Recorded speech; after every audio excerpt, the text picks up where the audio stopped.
Good evening, everyone. Welcome to the Kelly Berger Comedy Podcast. I'm Kelly Berger. That makes the Kelly Berger Podcast possible because it's my name and my property. And we are once again joined by Darren on tech support. Hello. Today we're on episode suite number 16, and our guest today is Minneapolis comic and good friend of mine, Wendy Berkowitz. Hello, and St. Paul comic, actually. Oh yeah, I suppose, but Minneapolis, it's not as well known. Twin Cities are just close enough. We just can count as one area. Fair enough. It's great to see you again, Wendy. Like, it's been a long time since we've seen each other. Most comics I haven't seen in about, well, I've seen some recently. I've gotten out, but most people I haven't seen since before COVID. Right. That was like, yeah, 4 years. There's a lot of comics I haven't seen since COVID. And that was sort of like the great mix up during the comedy scene. And you also had like a really big detour in comedy in the past couple years. Yeah, a year before COVID, I was diagnosed with cancer. In fact, it's 5 years and like 3 days since I was diagnosed. So I was wearing a mask before COVID came out because I had some pretty extreme treatments that wiped out your whole immune system. Ended up shaving my head twice. It's kind of relaxing. I do that again. Yeah, one less thing to take care of. Yeah, and it's like velvet. But so I would spend all day doing this, Yep. So Wendy, what kind of cancer did you have? Multiple myeloma, which I had never heard of until the doctor handed me a piece of paper with the words on it and said, well, you could make an appointment with an oncologist now. And it's like, oh, that's helpful. And I went home and Googled because, that's what your health insurance often covers. And it said I had 6 months to live. Ooh. But that was the life expectancy after diagnosis. So I hit refresh. And so now it's been 5 years and 4 days since diagnosis. So you beat the odds. Yeah, and there's lots of new therapies coming out all the time, new drugs and things that weren't available 5 years ago. So suddenly the research has picked up, and got my little nightly meds here that retail price is like $24,000 a month. Wow. I pay $90. All right, so insurance. Yep, and now you said what was it called again? It sounded multiple myeloma. Okay, that's a very soft sounding word. Is it like a? It's a cancer of the blood, and it's in the marrow. So like, there's nothing they can surgically remove because you'd be a pile of goo, yeah, it just messes up your platelets. So for me, it manifested itself by eating some of my bones. And I was never tall to start with, but I lost a couple inches in height because it compressed my lower vertebrae. Ooh. And someone I met through this whole process, it affected her kidneys first. So I guess the bone's better than the kidneys. And something else goes wrong, and that's when they discovered it. It's not like, melanoma and you got something on your face, or you have a lump somewhere that it doesn't belong. It's in the blood, which makes it hard to remove. Yeah, because your blood's pretty much everywhere. And how are things going comedy wise when you got struck with cancer? Was it? They were doing really well, and I was slowing down just before that because my back was bothering me. So I was in Boston for the Women in Comedy Festival with a cane. And then remember, I think it was March 17th was my niece's law school graduation. And that was like, I did a show that Friday or Saturday night in Chicago because the first time, so that's where graduation was. So she got to see me perform. And then I didn't do anything on stage for the longest time until I think it was October 2022. I was invited to speak at a professional gig on the patient experience of multiple myeloma to a bunch of, I thought it was going to be clinicians, but it was mainly insurance folks. Admins from offices, and it's 7:45 in the morning, and they said, can you 10 minutes talk about your whole cancer journey? I'm like, I can try and squeeze it in there. And then the night before they called and they go, the other speaker has COVID. Can you do 20? I was like, oh yeah. Oh yeah, I know you have 20. Yeah, just on the cancer journey, that's fine. And yep. And even when you don't, and even when you're not sick, comedy can be exhausting because we're up super late at night and we're going to all these driving around different places. And no one expected me to be funny at A at 7:45 and B talking about cancer. So it's like that's like a trainer in a corporate world. You don't expect them to be funny, and the class laughs just because it's unexpected, and you're going, oh, that was kind of canned, but low expectations, and so they kind of got the bug back a little bit, and I did a couple of things at Mall of America, House of Comedy, because booked open mic there, which is very nice. And that's Sarah a great McPeck, location to do corporate events. And Sarah, well, this corporate event was at a hotel, but I got to get the rust off because Sarah McPeck was booking me on a show, and I didn't want that. The real show isn't when you want to like kick the rust off and go, what was that third punchline? So I did a couple open mics and day drinking with mom just to get ready for Sarah's show. And then haven't done many. I haven't done much because the open mics, some days I'm fatigued and some days I'm not. And I can't stand in the back of the room with all the like Sisyphus where all the comics are standing in the back. I can't stand that. So and that place is usually packed during open mic. Oh yeah, and well deserved.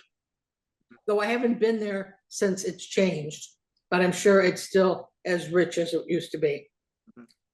I've heard good things about it, and yep. How does it feel to be active and to get back into comedy in the past couple of years? It's good. I mean, someone will go like, "Oh my God, I haven't seen you in forever," or someone's like, "Oh, I haven't seen you in a while. Where you been?" Same meaning. Just some people have stayed current, and other people are like, "Oh, I thought you quit comedy. I hadn't seen you in a while." Yeah, it's amazing. Like once you leave comedy, like it's like when you come back, people didn't notice you were gone. Well, I'll see. Like Brody will post the winners from the contest. Funniest person with a day job, and I'll maybe recognize one of the 3 winners. Yeah. Someone who's been a list from somewhere, and I go, don't know him. Oh, okay, there's a familiar face. Yep. Do you have any interesting memories from like the House of Comedy contest? Because I remember like there's always some like major event going on there, like somebody feeling like they've been cheated. The last time I was in it, I just blew past my time. I just did a second of ad lib when I got on stage, and it just ruined my timing. I mean, it ruined the clock, and then the mic goes dead. So we're dead.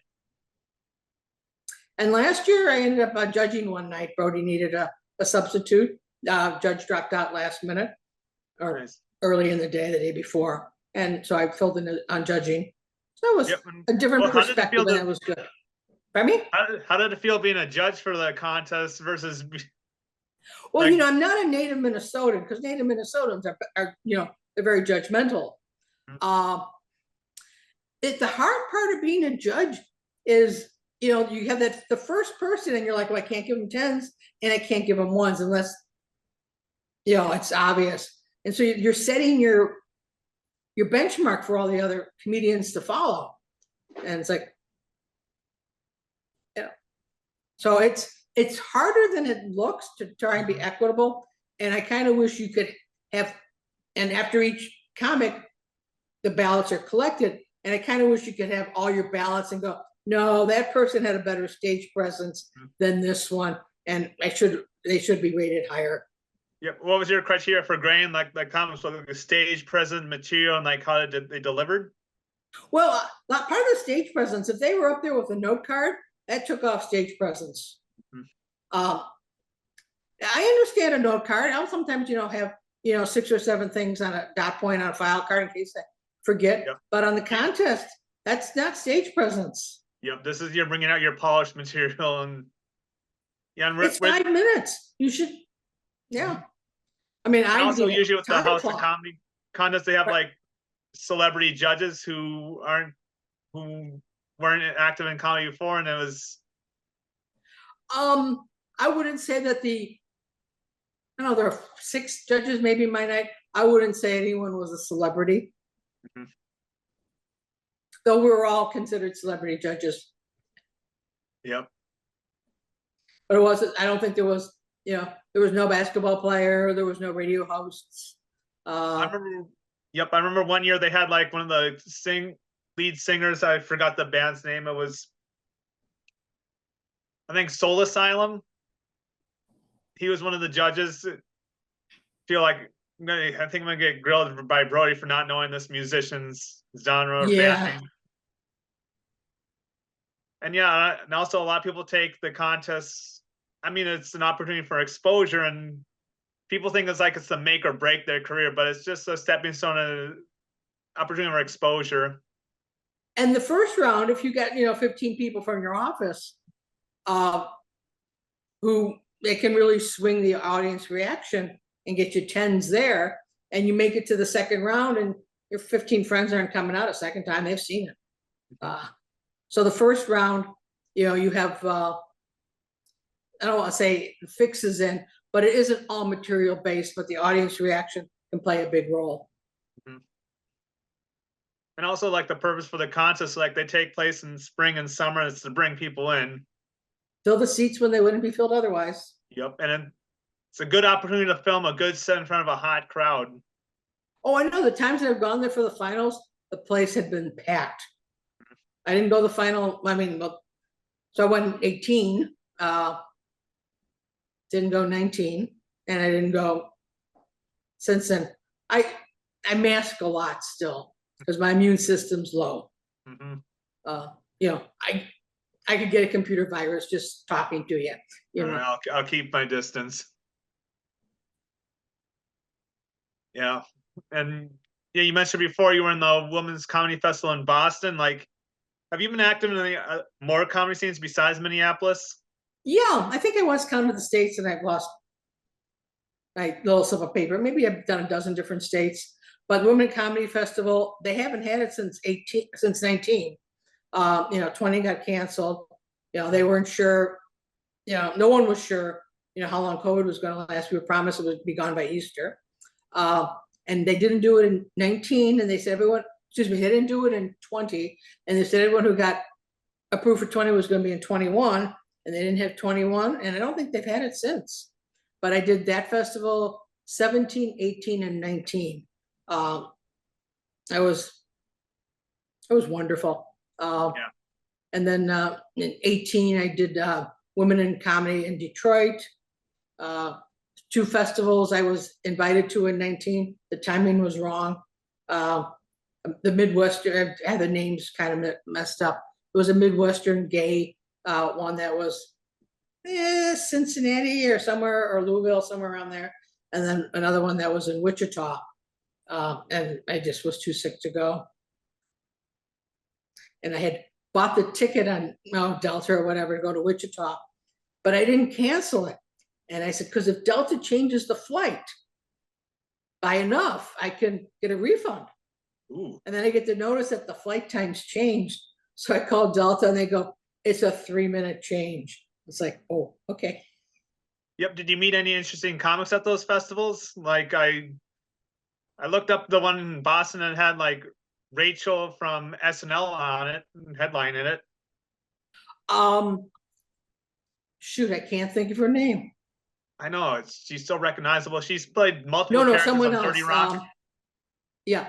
There's so Boston, the Women Comedy Festival, they had maybe 10 different venues, but Saturday night they had the Wilbur Theater, which is the giant theater downtown. And the year I was there, it was Wanda Sykes. So in the list of all the comics, there's Wanda Sykes, and then there's Wendy Berkowitz, because it's alphabetical by first name. So it looked like Wanda was opening for me, which wasn't the case. And so very few of the participants go to the Saturday show because you're all booked in other shows around the metro. But their business model was, they did the big show at the Wilbur, and that got them press. And that raised the awareness to fill the other venues for the festival. Nice. And how was the turnout for the Women's Comedy Festival? It was pretty good. Some shows were standing room only, and there was never any that were just like, once in a while at the Fringe here, the Twin Cities, there'll be a show with like 4 people. And I remember I did Box Office one year, and like 6 or 10 people went in, and before the show was over, most of them had left. I feel bad for the performer, but it was a one-man show, and I'm not sure what he did, but no one liked it. People were just leaving, and the festival wasn't like that. I mean, they had, I don't want to say tiers, but we all weren't on the same, playing field. Some people were full-time comics, did the college circuit, and other people were up and comers, and other people were, a little better than hobbyists. I mean, everyone was decent, but it wasn't like we were all over the map in terms of quality, but they tried to group it together. So, and then a party every night. Nice. And did you find yourself being able to do different material, like with an all women lineup versus like the standard like mixer open mic? Well, it wasn't always an all-woman lineup, even though it's called the Women in Comedy Festival. Oh, men applied and were accepted. Wow, I wish I knew that. Not that many, but and probably wouldn't even guess a percentage, but a number of the men who were there were gay. But there were some straight men too. I met at least one straight man there, so, but even though they had it in the title, they were inclusive. Like one thing I've noticed like through years doing comedy is like when some women do their material it's like from a female perspective, it works well with like a female audience. Just like when a guy does his joke, it works well with his guys and doesn't work well with females in the audience. Like everyone has their own different experience. Yeah, I don't tailor too much to the audience. I'll choose a venue, or before I will say, oh, they're all older folks. They're not going to get this joke about a dating app. But you give them credit, they will. Yep. I won't get I'm older, and at one point I was like, oh, I need to like raise my level of awareness on things that are current. So I said, I gotta watch Game of Thrones because everybody's making jokes about Game of Thrones. And so I don't know how many seasons there were, but I was 4 or 5 seasons behind, and then whoosh. And then by the time I caught up, it was coming out weekly, and you couldn't binge it. But I forced me to keep my current cultural references up to date. Mm-hmm. Yeah, I think one of the big misconceptions in comedy is that people think it's like mainly for the young folks, and there's all sorts of people like come to comedy these days. Like there's old, young, gay, straight, and everything in between. Like everyone has their favorite comic. Yeah, but there's I want to say crossover. I think of Maggie Ferris, her New Year's Eve show. She's out and proud, but she'll do that same material at her Pride show as she will on New Year's Eve, and the audiences are different because she's doing Maggie. She's not going to show up and go, I'm my boyfriend said. No, it would be wrong. We all are who we are, and you have to can't have the audience go, do you think, is she going to? Yep, and also when you're more authentic on stage, you sort of become more trustworthy. And some people try to chase like the numbers, and yeah, it is a complicated field. Like it's So the number one comic lie is, well, yesterday or last week, any joke that starts with that, it's like, yeah, no. Though when I was judging the contest last year, and I could picture him, but I can't recall his name. And I knew from Facebook he got fired earlier that day. Ooh. Or laid off, take your pick. I mean, From his day job? it hits you the same, whatever words that your employer chooses to use. And so we started to joke with, well, earlier today I lost my job, and I'm thinking, oh my God, that's the first time that the timing isn't a lie. Yeah. Let's see. I remember you getting active in Minneapolis like in the mid-teens, and were you doing comedy like well before that? Was it? Good question. Yes, I lived in Chicago before I moved up here in 2004, and I did on and off, and this is, a lot of it was before the internet, so I didn't know where to go, and I found a few bars that did some open mics, and I learned you don't want to do an open mic in a bar that also has a band. People are there, you can visit at the bar with the band in the background, but you can't visit at the bar with a comic. At least the comic that's not working for the comic. And I did a few shows here and there, took a comedy 101 class, and then we had our graduation at Zany's, quoted in the Chicago Tribune, Berkowitz, 40, currently unemployed, my proudest moment. And then when I moved here, I didn't do much comedy because I didn't want to bump into people from work on a comedy stage. I was in a finance job, and no one wants a finance person to have a sense of humor. Oh, look, you're over budget. Woo! You spent too much money. You're overdrawn. Yeah. So I didn't do much. And then I did one show at Pie, which was a lesbian bar, 2008 or 9. They got caught up in the mortgage crunch. And I forget the name of the comic. Then now he was here from California, needed someone to open for them. And I opened, and that kind of whet the appetite, but still didn't do much when I was at the University of Minnesota. And it's like, nope. But then I retired, and I'm walking past the Chatterbox. They'd opened one in St. Paul, and I saw open mic. Like, yep, I remember that open mic. It was a nice, fun environment. It had a very relaxed atmosphere. You felt like you're performing in a living room. So I went once or twice before I went on stage, and then so everyone knows their like comedy anniversary, and I don't really remember the date. It pops up on Facebook every once in a while, but it was towards the end of, it would have been in 2016, I guess, is when I early in 16. It could have been late 15 because I retired at 2015, and then I just met a few folks, learned about where things were, Brody's wonderful list of open mics. Yep.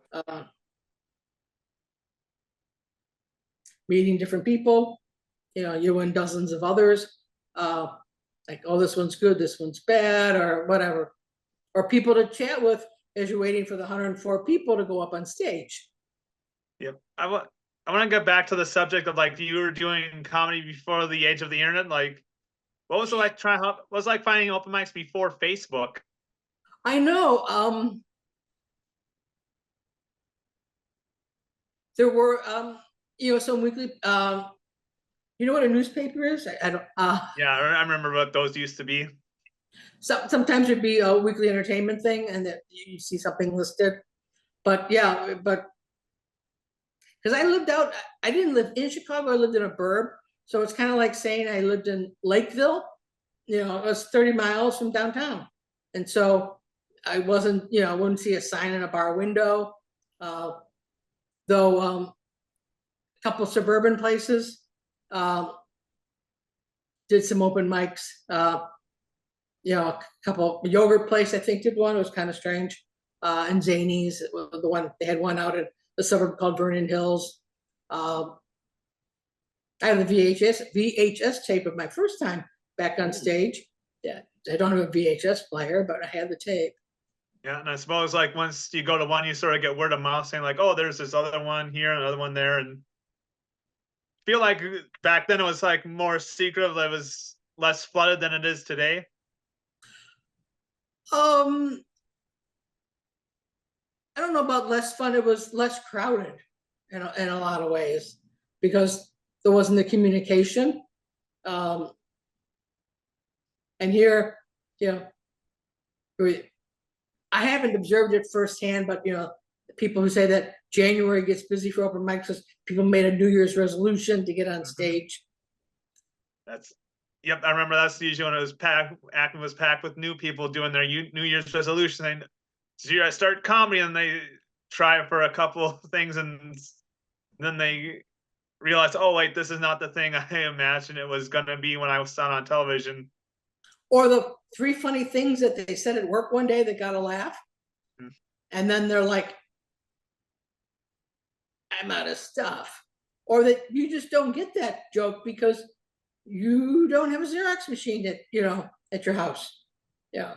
You're in an environment where you're not the top dog. Yeah. Or they have to explain so much of the background to get to the punchline. It's like, oh, that was your 5 minutes. Yep. And also another thing I want to ask you, Wendy, is like, this goes back to like old comedy versus and then and now, like, were you comfortable being open about being a lesbian when you started doing comedy? No, not always, depending upon the venue.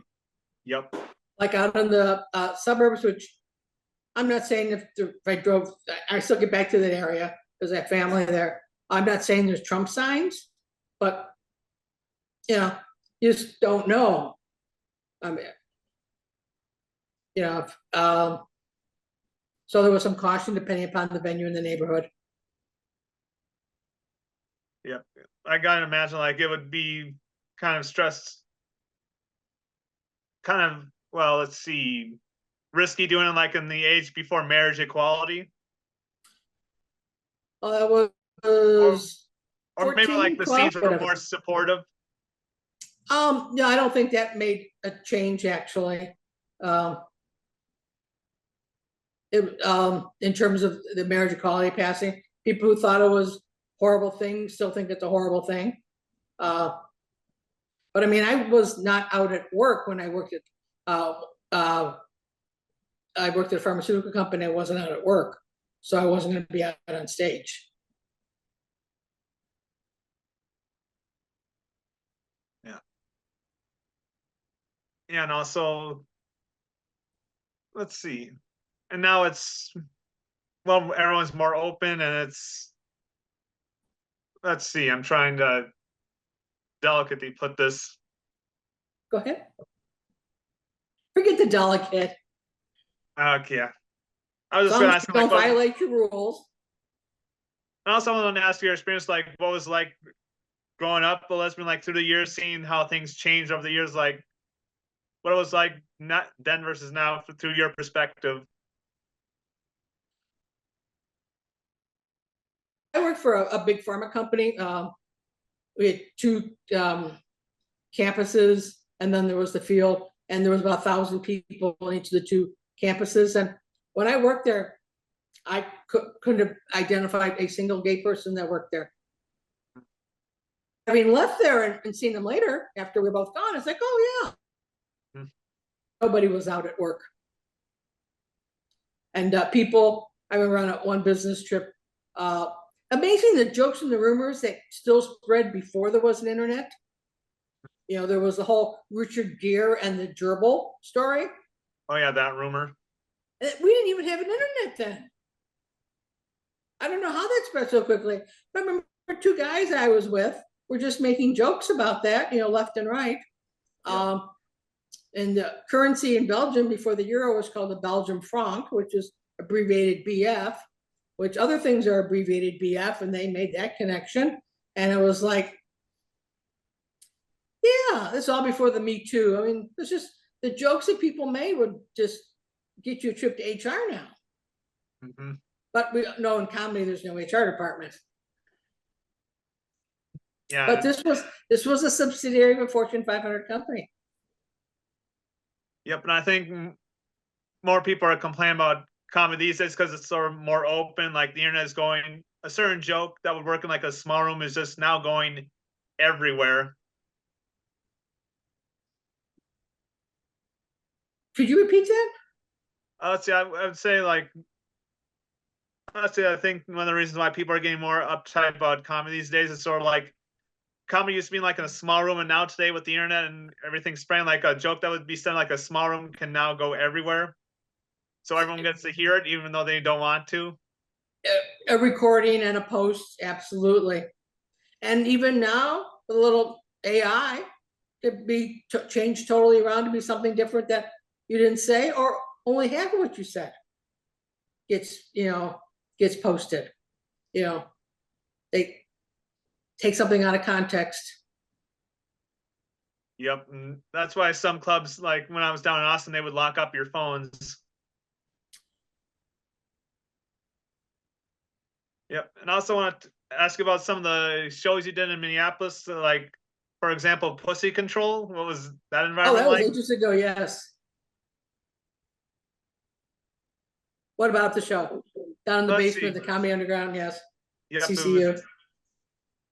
Did you enjoy your time there? Was because I know the rule of Pussy Control is like it was like women only. No, it was not. Predominantly, but not totally. Okay. So offhand, I can't remember what. There was at least one guy I remember who's now a trans woman. But at the time, I don't think that was on the horizon, but I don't know. There's someone else who's now a trans man. But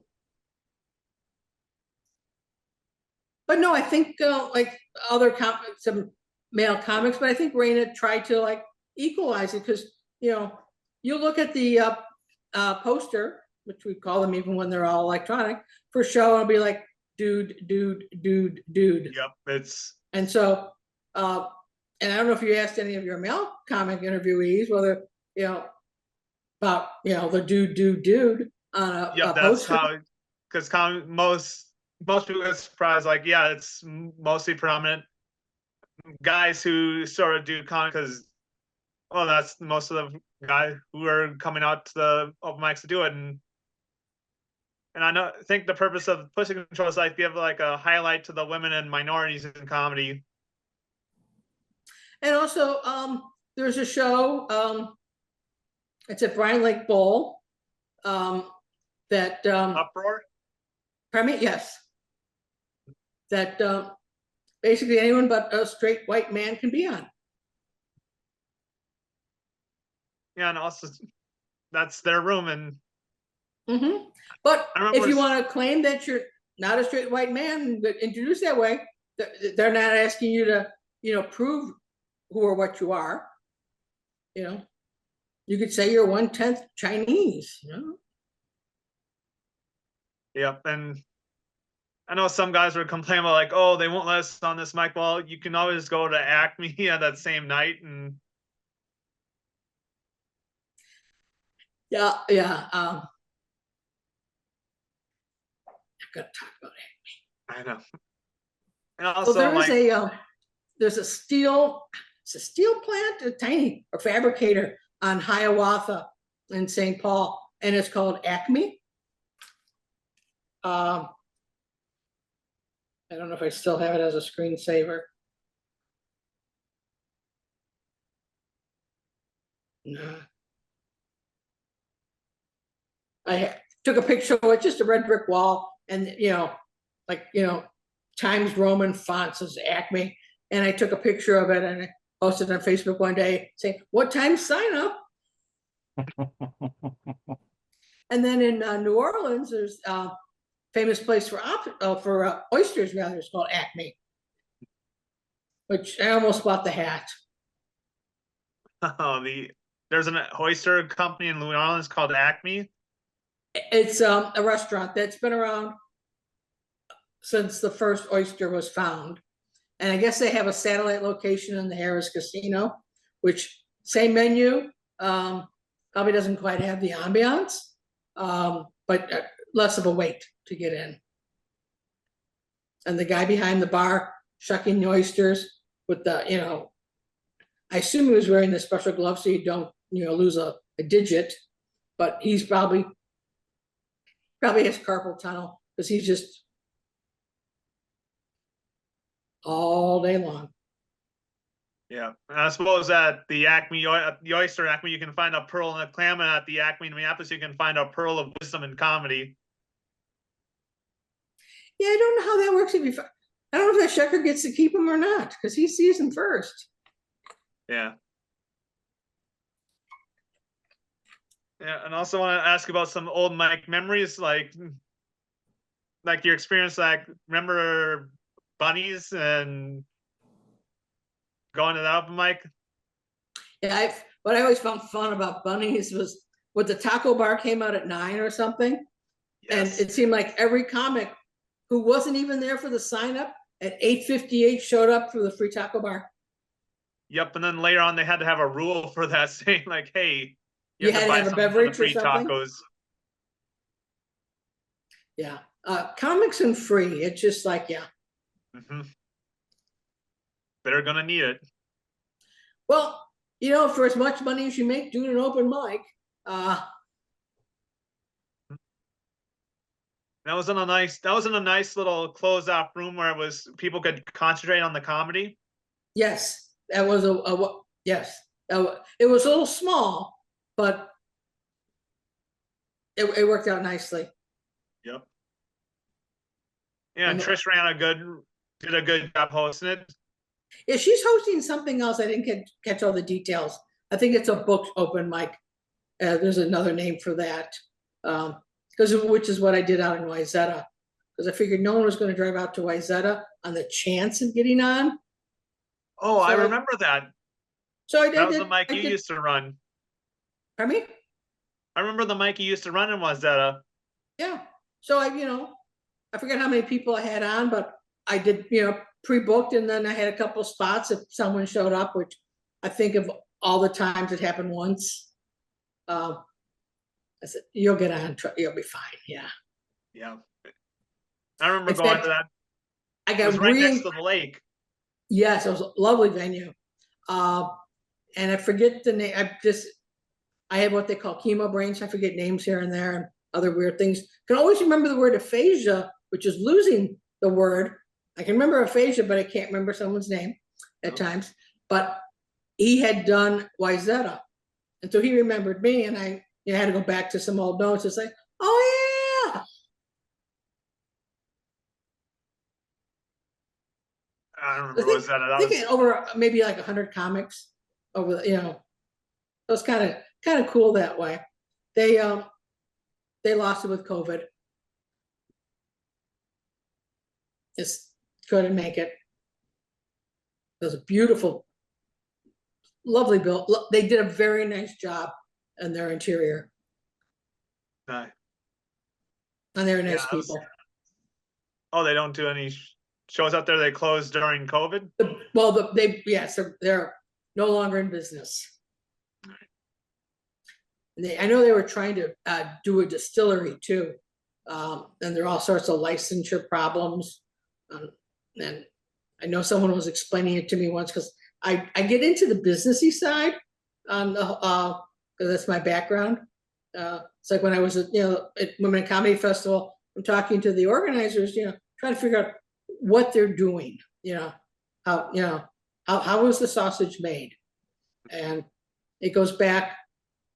So when I did the Wayzata, the headliner got paid. Because it's like, we're asking them to do more time, and it was, Yep. Thursday night, maybe. Yeah. And it was $50 or 75, I forget. But it was enough to, your gas and you got your beer. And the headliner is I was getting paid. And I didn't think it was right for me to make money and no one else to make any money. And I know, can't think of Brian's last name. Wow. Brian Miller?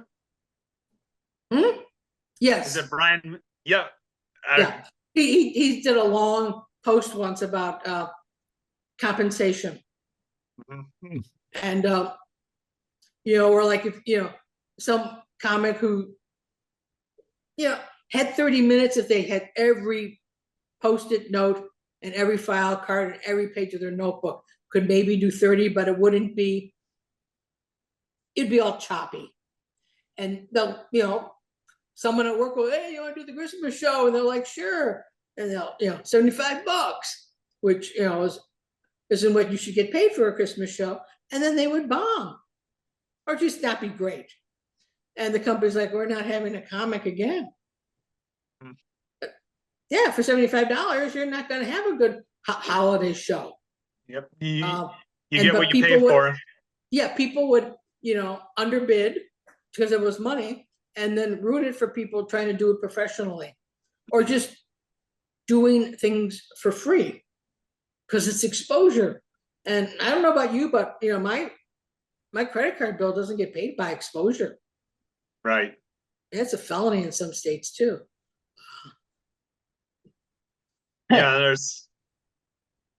Yeah, good comics have to sort of get active, like getting out to the venues before the bad comics burn that bridge. And I'll talk to people who've been doing this for a long time, and pay rates haven't changed since like the 80s. Mm-hmm. Gas prices have, everything else has. Mileage is better though in your cars, but people giving stuff away. Yep, I think that's because I sort of see comedy as sort of like a leisure activity, thinking like, oh, this is something people do on the side for fun, and they don't realize like how many years and years and years it takes for someone like to get perfected at, to know how to read the room, deliver the jokes right, and how to work with a rough crowd. Yeah, and those things, yeah, I know there's people who tried to mentor me on some of that, but if I started getting heckled, I'd be like, ah! So, I choose my venues carefully for that. One year I did there's a Jewish comedy festival that's run by the JCC, January, February, somewhere in there. And I did, they do one queer night. And I didn't get booked for the queer night because they actually had out-of-town headliners. But I opened up for, I forgot who I opened up for. So I was a feature at that, which was kind of fun. But, I get there early because I just had to get places early. And I see the audience and it's like, oh my God, they're 900 years old. And I thought, nope, you have your set. You're doing your set. And everybody wasn't 900 years old, but there were people older than me in the audience. It's like, nope. This is my material. It was already, I don't say filtered because of the event.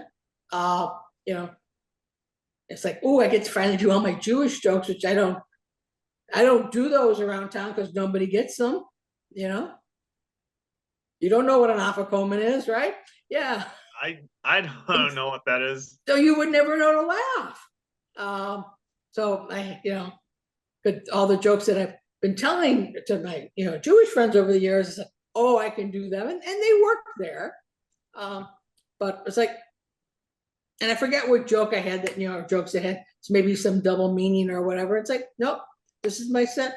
If you're 900 years old, and she's probably 85, and you're coming to a comedy show, you're going to get stuff. So. And how did the crowd react to your material? It was fun. I got, laughs where I was supposed to. I didn't get any blank stares. Probably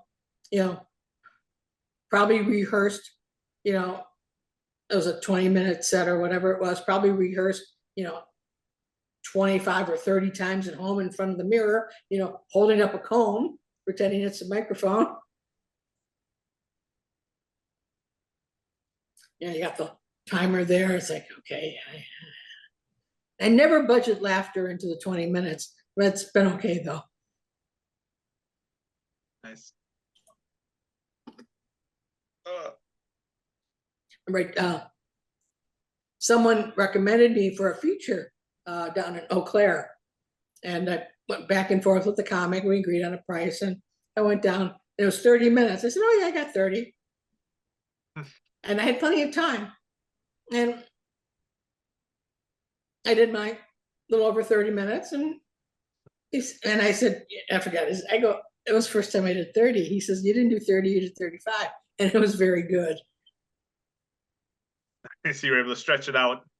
Well, I just, some jokes you start, get more elaborate or whatever, or maybe I didn't budget the 5 minutes of laughs. But I learned from, I've never done 30 before, because you would never say, you don't say that. If you think you have 30 and you can pull it together, but your third week of open mics, oh yeah, I got 30. Yep, and they don't usually just have 15 because like you've done 30, but it was like 30 minutes of like pausing, like crowd work, and I did a festival in another state, and you send in the 5-minute tape. I don't know why we call it a tape, but there we are. And the show producer says, "Okay, everybody's got 15 minutes." And I saw the look on panic of a couple people. They're like, "I only have 5."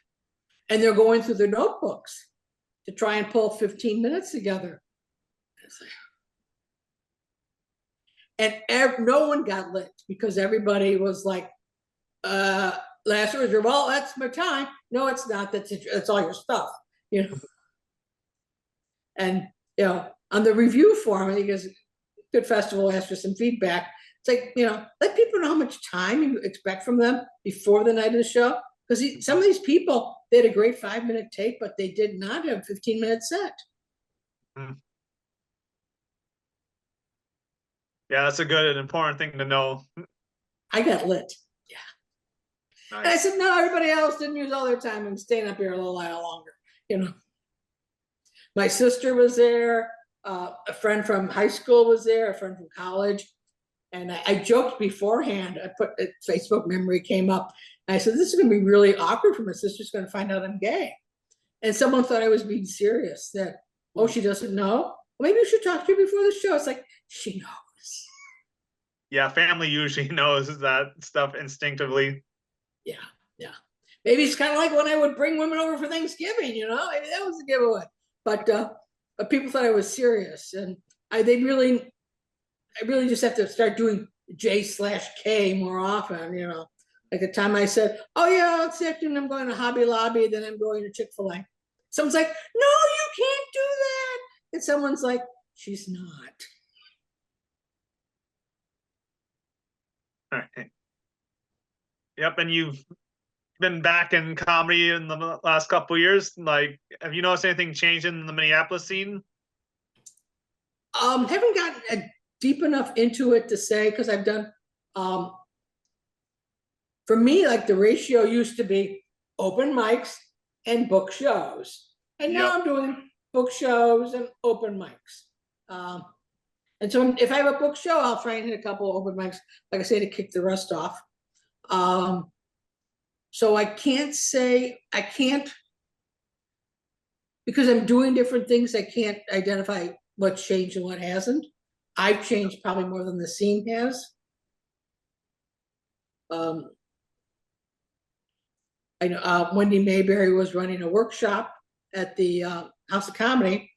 And I was there last month. Oh, okay. Darn, I would have tried to get out if I knew you were there, coming in from out of town as you have.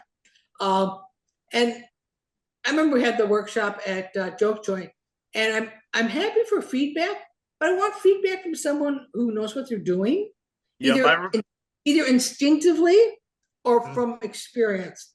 And there was this one person that had maybe done one open mic, and she's just all free with her feedback, and it's like, yeah, thanks. Yeah, I remember the workshops as a Joke Joint. It was always weird, like how the people who had the least experience of comedy gave like the most feedback during the workshop. And they give suggestions, like they would say like, oh, make this joke more shocking, like say poop. Yeah, because those with the more experience came later, or not at all. Yep, But yeah, I have mixed feelings about like comedy workshops. It's like I think like the best way to learn stand up is to do it, experience it, learn at your own pace. But it's also good to help get feedback because we've known people have been doing comedy for 10 years and they maybe didn't hear the feedback or didn't want to hear the feedback, so they just kept doing the same thing over and over again. well, and I don't give feedback, but like if someone's asking for a second punchline or something, but I've gone up to people after a set and the person had set up, punchline, and then some more information. I was like, you got to get the punch at the end because they had the punch in the middle, and then there's laughter because it was a fine punch, and then they had to get that last little bit out, and it's like change the order because you were building up the surprise, and then they did it. Instead of doing 1, 3, 2, they did 1, 2, 3, and it hit so much better. Mm-hmm. And I've seen it, months later, and it was like, and he's like, and it's his joke. He just had to reorder it. Yep. And so I'll, mechanically, I'll see stuff like that and share it. And this was an open mic. This wasn't a workshop. And I'll do the, can I offer you some feedback? And someone's like, no, I'm fine. It's like, okay, fine. And they're like, yeah, no, great. Because that's one of those little rules, if you're gonna give feedback one-on-one, you should ask permission to do it. That's a corporate thing. Yep, and also some comics feel like they have everything figured out, so they get assaulted when you offer feedback. But I still take suggestions, no matter. This was an individual, and I believe he's moved out of the Twin Cities, who was a nice person and was willing to, I didn't have a ton more experience, but a bit more, and I presented it in a way that was not threatening. It's like, no, you really should talk about your dick more. Wasn't what I was saying. Here's your joke, just reorder it, and I think will work better. All right, we almost got our hour fill up. The one thing I want to ask you, Wendy, is about your experience as an election judge. Like, if you have any good stories like to that experience, like especially during like the 2020 election. 2020, I was an observer because I didn't want to get near people. And I was an observer for the Democratic or DFL party.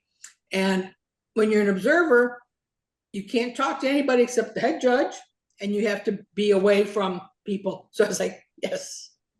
So I wear a pair of socks that have JFK on them, bought them at the JFK Presidential Library.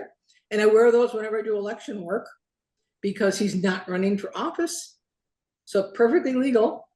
And I crossed my legs, and there was a Republican observer next to me, and he says, I like your socks. And I thought, there's still hope. There's still hope. But I haven't judged. I've been my official title is envelope opener. Okay. I process the absentee and early voting ballots. So I'm not out with the public. And also, like, when you work at the precinct, it's like 6:30 in the morning till 9 at night. And that's too long of a day. Even when you're fine, that's too long of a day. And the envelope opening is like 9 to 3. And you can get up and go to the bathroom whenever you need to, and you're just there.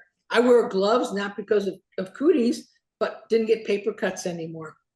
But I still have, my few election judge jokes, they're true. The woman who came up and I said last name, and she goes, Maple. Like the tree. And I really did say Berkowitz, like the serial killer. I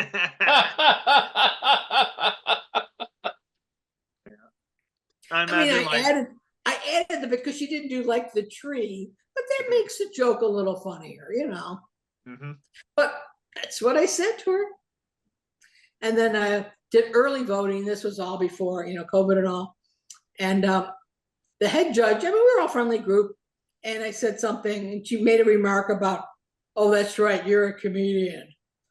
And then the voters come in and some guy goes, "Oh, I saw you at Sisyphus last week. You were really funny." And I'm like, I am a comedian. Yep. She won't be impartial to the voting process. Yeah. So I won't be working at the precincts on election day because the day's just too long. But I will. I've done early voting work, and but the envelope opening is just the easiest gig there is. Yeah, you just open the envelope and put the ballot in. Well, there's 2 envelopes, and you have to make sure that the number of envelopes you have is the number of envelopes that they think they have, and then you open up and you stack all the ballots, and they go to another room to get put through the counter, and they don't run. They run them through the machines, but they don't run any subtotals till election day. So there's no like, oh, with 3 days till the election, so and so's ahead by 94. It's not known. Yeah, I'm not.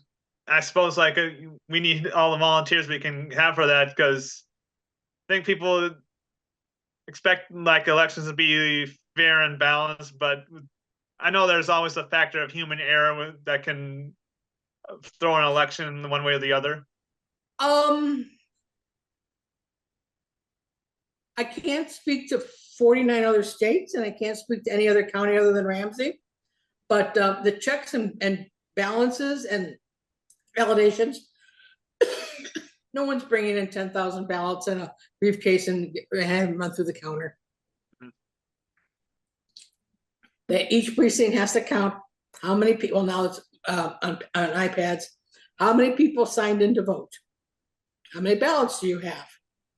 If 800 people signed in to vote, you better have 800 ballots. But sometimes you have 799 because you signed in, you got your ballot, and then your phone rang, and you're like, oh shoot, gotta pick the kids up from school, and you don't turn your ballot in. But if you have 801, that's a problem. And I think every election denier should work as an election judge to see how the process works.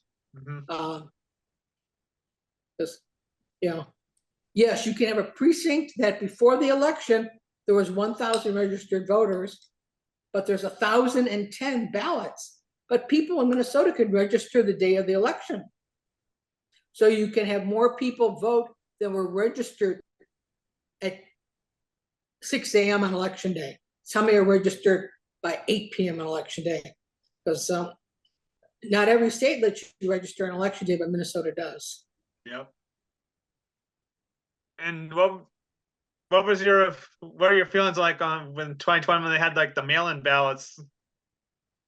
I remember that was like everyone having a big fuss about that, saying like, oh, they're not going to get in right, or people are going to mail in like 3 for 1.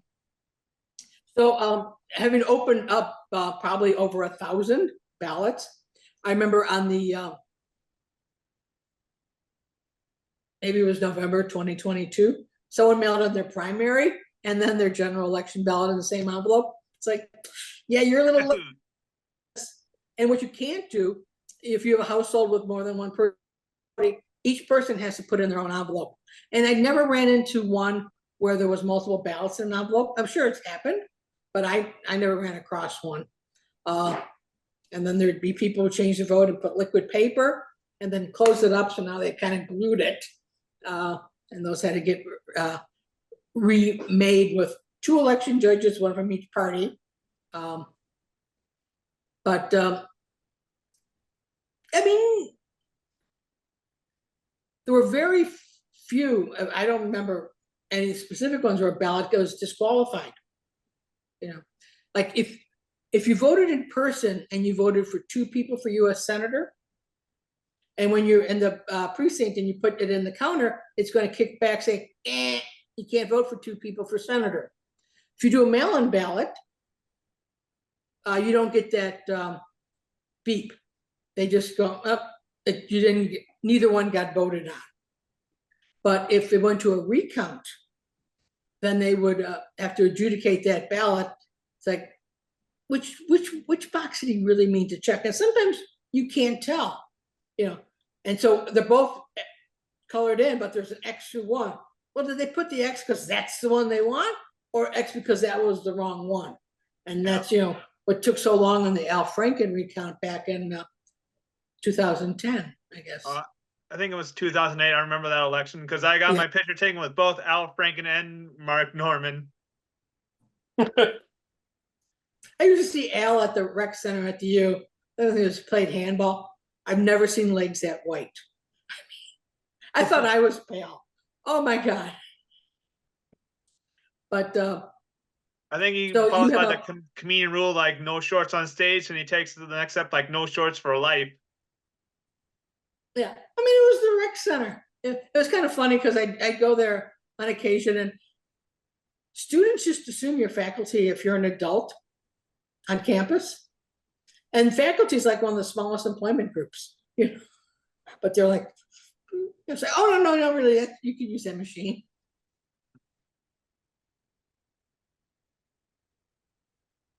Yeah, we had a student worker in our department, and we were like a non-academic unit. So we had, you know, a few students doing some, you know, accounting clerk type stuff. And I was behind, she was on crutches, and I was, you know, she's telling her friends how I think she fell down drunk. It happens to undergraduates. But I don't think that was a story she shared with her boss, you know, in our department. I think she fell off a curb or something. She would have been mortified if she knew that she'd been overheard. We all got drunk in college. It's one of the things, one of those rites of passage. I was 18 when I was an undergraduate. I am that old. Wow. Shit, I am that old. Yeah. Well, let's see. Wendy, do you got any upcoming shows coming up? I do not. I think I got my fatigue balanced now. I haven't had a nap in more than a week, so that's a good sign. So I think the last show I did was Valentine's Day. Ali texted me, said, did I want to do his Valentine's show? And I was like, Sisyphus? I didn't even know where it was. He said, do you want to do a show on Valentine's Day? And I wrote, yes. And that's the first time I've been back at Sisyphus, because while that is one of my favorite rooms, the front row is too close to the stage for, you know, because germs. But I just kind of lean more against the brick wall. And there is less COVID, and I'm fully vaccinated. Though I did have COVID back end of February, I think it was. Thankfully, a very mild case. Yeah, I'm still waiting to get it. Like, That's impressive. yeah. Especially since I've been in both in Minnesota and in Texas in the past 2 years. So you get back up here a lot? What was that? You get up to Minnesota a lot? It was a couple of times when I was down in Texas. I'm back in Minnesota right now. I'm staying in Minnesota for a little bit. Then I'm gonna go back down to either Texas or some other place pretty soon. Once I get my finances in order. You said you were in Austin, right?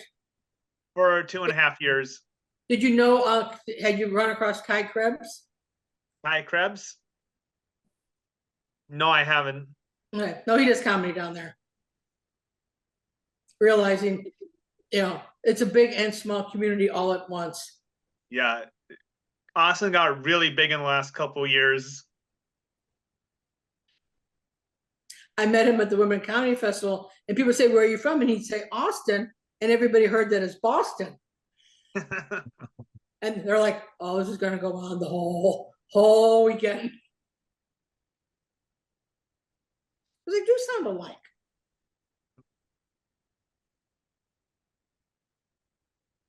Well, it's good that you're in town. I might run into you then in person somewhere sometime. Well, right now I'm located in central Minnesota. I'm gonna try to get some showcase spots in Minneapolis for like Fridays and Saturdays. I'm going to Blue Earth on Wednesday. Ooh. We're gonna do a road trip to see the Jolly Green Giant statue. Nice. I figured I gotta, make little activities for myself. Since I, not doing open mics 5 nights a week, and I'm not writing much at all. So I thought, let's do something other than, going down rabbit holes on the internet. Yeah, and also like it does help with comedy to actually have a life outside of it, so you can take the little brush of air and take some things in. Mhm. Yeah, I mean, for the longest time, my audience was just clinicians. Yeah. Went in for what's called a bone marrow biopsy. And they go, so in your own words, can you tell us about the procedure today? And I said, yeah, you're going to stick a large bore needle in my backside. She says, we're doing a bone marrow biopsy. I said, you told me to use my own words. The bone marrow biopsy, that doesn't describe it. I mean, to a clinician it does, but to a patient it doesn't. Sticking a big ass needle in my big ass. That's, yeah. And we're gonna do it without knocking me out too. Yeah. That was my choice because it was during COVID and I didn't want to expand my COVID circle. Right. I said, nah, just numbing up with lidocaine. All right. Well, I was going through I think this is the last thing I want to talk about. I noticed in Facebook you had a picture taken at Shea Cares. Oh, way back when, right in 2020. Yep. Yep. She set up that food bank. Yep. That was a very nice charity because also that was my big memories of 2020 because that's sort of during that event. That's sort of the Minneapolis scene sort of came back together from quarantine, where everyone was just getting together to help out a cause to help people in the Minneapolis area after the COVID and the protests in the cities after George Floyd. I was one of the email responders because I wasn't out in public. Like I said, I was masking before COVID because of procedures, and so I took over the email. Hundreds of unanswered emails, set up auto responses. Answer the top 10 questions. We still have another question. Hit us back. How to get there, what to bring, all those things. And then I went there once because I'm telling people how to get there and I'd never been there. I just wanted to get the lay of the land and, and Ali's like, leave, you have to leave. You can't stay here. You're sick. Fine, we're outside and I'm masked, but thanks, Dad.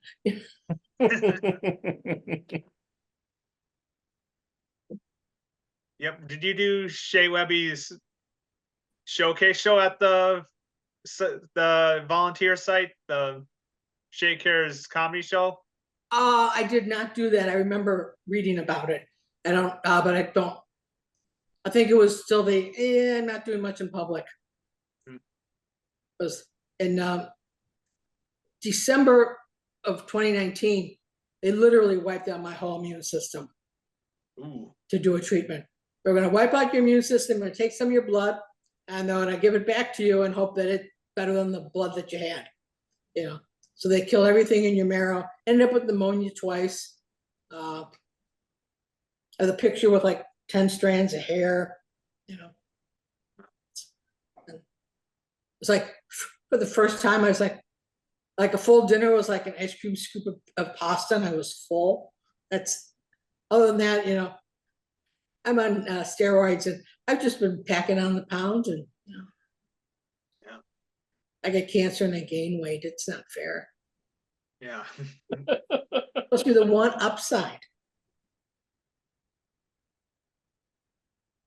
Well, I'm glad you got through both the cancer and the age of COVID.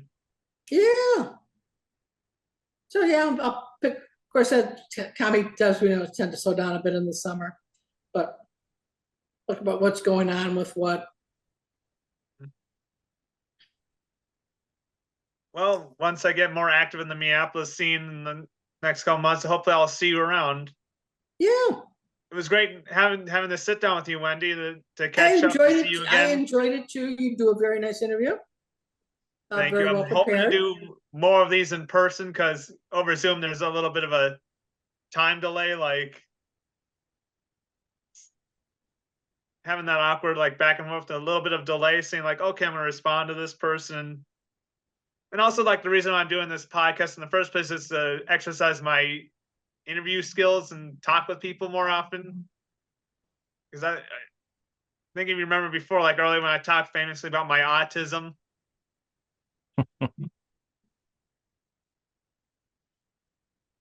Practice, as they say, makes perfect. It's that old fake it till you make it. Yeah. Just act like you know what you're doing and people will believe it. I mean, you We know can how go well for that works in politics. it. Mhm. Just don't go shooting your dog. No, Oh, yeah. I'll just shoot myself in the foot like everyone else. That would be bad for me because my foot's often in my mouth. Ooh. Ooh. Shoot my foot and blow my brains out. That's not good. All right. Well, that's not the way I was expecting this interview to end, but that's where we'll go. Thank you very much, All right. Wendy, for taking Thank the you time. very much, Kelly. It's good seeing you. And Darren, thank you for your technical support. Yep. Of course. And hope to see you in person then. Yep. We'll see how that goes. Thank you very much, Wendy. Thank you both. Okay. Bye-bye.